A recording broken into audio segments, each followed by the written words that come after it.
How to fix Wild Hearts not launching, crashing, stuttering and freezing issue on PC. 1. Reboot your PC. 2.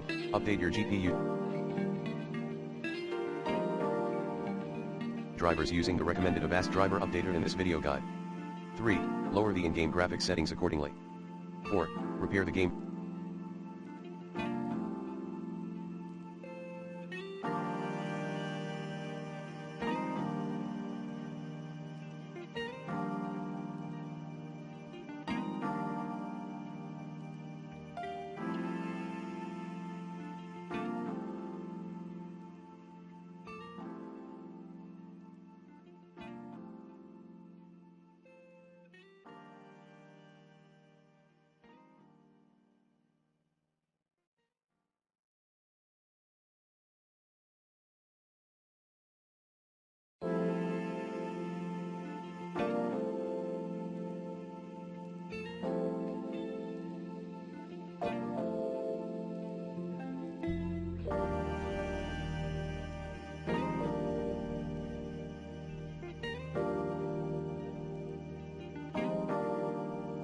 Files in both Steam and EA Play application, and clear cache in EA app.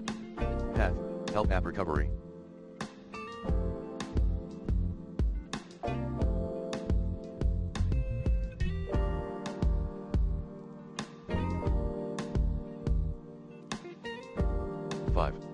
Play the game at /steamapps/common/wildhearts/00_game/target_origin without administrative privilege.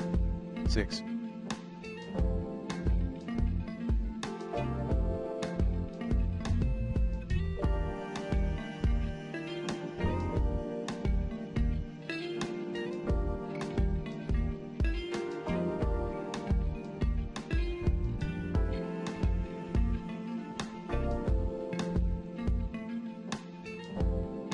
Update the game. 7. Uninstall then reinstall.